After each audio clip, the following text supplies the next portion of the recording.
Hello, I am Keishan, your human resource. I help people see the possibilities in what they think is impossible.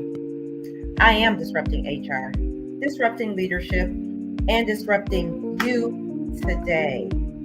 The question is well, first of all, I quit my job, wrote a book. Here I am to tell my story.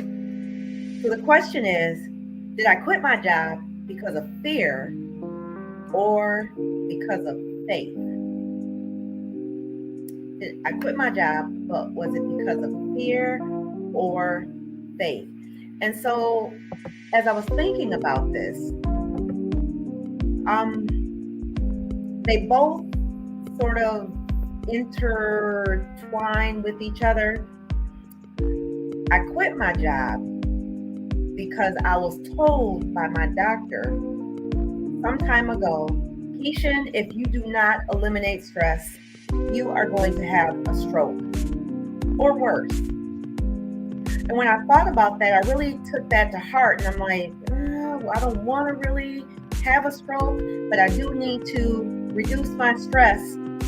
So fear was the motivator that caused me to lean on my faith.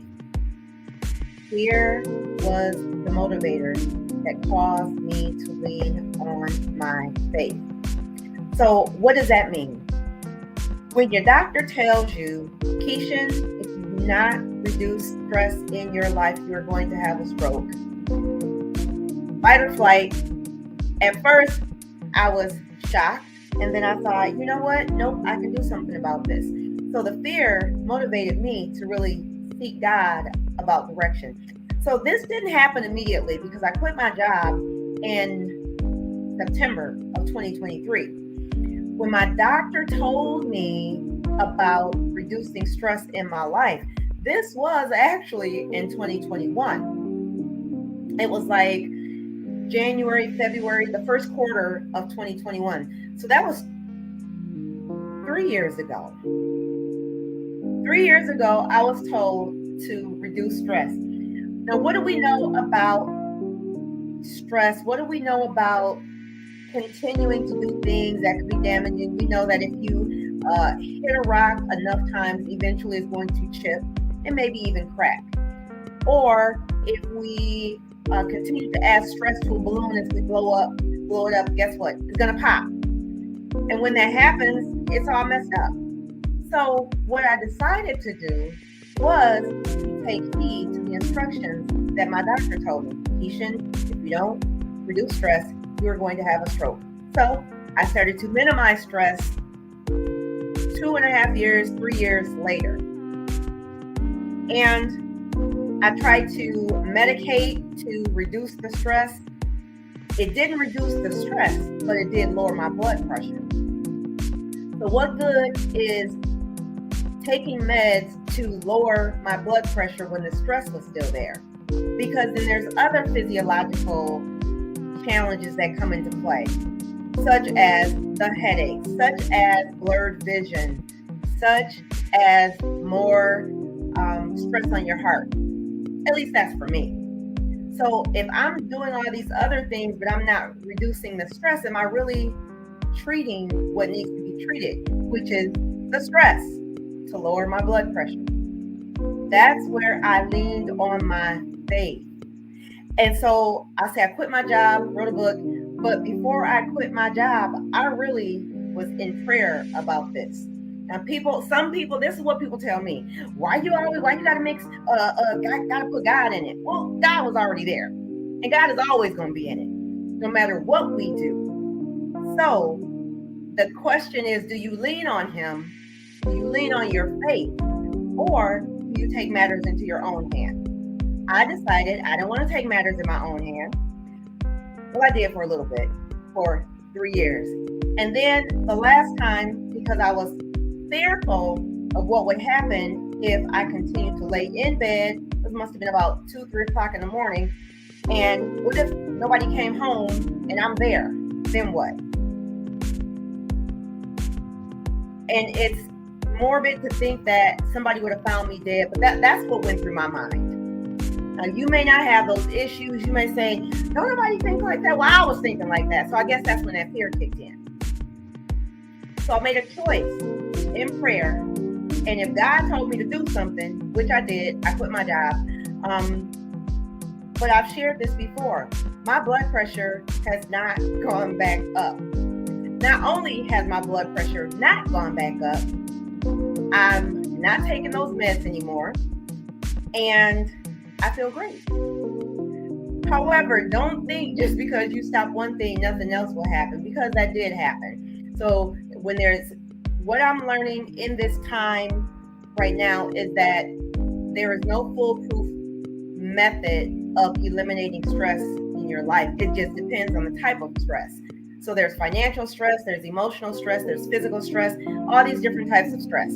I happen to remove the emotional stress from my life. Now I'm working on the financial stress, emotional, physical, emotional. So now I'm working on the financial kind of stress, meaning there are bills that still need to be paid. There are debts that I've incurred. So now I am working on that. And believe it or not, I've been debt free at least twice in my life. People are like, well, how did you do that? Well, I paid off my bills. I paid off my credit cards. I refuse to charge things. However, 2023, and last week I talked about what are you leaving in 23, and what was good and what was bad. So my thing in 2023, the thing that I gained that I should have lost, but I didn't lose, I kept, was the debt. So that is what I'm working on now. Working on debt. More will be shared about that. However, when you start lining things up, then things start to happen for you. That's a whole nother story. You'll be hearing more about that as well. So again, I just wanted to jump on because this is the beginning of my live week. I go live Tuesday, Wednesday, and Thursday, either at 6 or 7. I got caught doing some things, so that's why I'm on a little bit late today. But we have a decision to make in 2024. Either we can embrace it, we can lean into that fear that's causing us to do things that we probably shouldn't do, or we can do something different. And also, I want to share this book called Power. When you talk about fear, this book is a whole bunch of pages. But basically, what I've learned I listened to the audio for this book. It really helped me to manage my stress from the standpoint of when you can figure out what somebody thinks and how they're thinking, it strategically puts you in a place to have a better offense or defense. And it was really enlightening. The book is called The 48 Laws of Power. Some of this stuff is crazy. I bet people who commit heinous crimes, they probably read this, but it's definitely from a psychological standpoint. So I recommend this. I know I talked about last year sharing some of the books that I read last year. This was an audio that I read, but I do have a physical copy. But nonetheless, so I want to leave you with this. I quit my job, wrote a book. Was it because of fear or faith? It was both. I quit my job because I was afraid to have a stroke. I leaned into God and I'm like, okay, Lord, what you got for me? Not realizing I will be able to share this before you. So don't be discouraged. I'm not telling you to go out and stop taking your meds. I'm not telling you to quit your job. I'm telling you what worked for me. This is what worked for me. I don't know what's going to work for you, but I do encourage you to lean into the Lord, to lean into God, and you don't separate them. And I have made a decision in 2024. I'm not going to separate who I am from who I project to be. So this is what you see is what you get. God goes with me. He walks with me. He is who I lean on. That's my faith. I'm not trying to put it on anybody. I'm just telling you what works for me. So that is all that I have to share. I hope this at least caused you to think, because I am a disruptor of things. So again, my name is Keishan. I am your human resource. I help people see the possibilities in what they think is impossible. I am disrupting HR, disrupting leadership, and I hope this disrupted you. Until next time, take care. God bless. Oh, YouTube, LinkedIn, Instagram, and Facebook. Till next time. Till tomorrow. Bye-bye.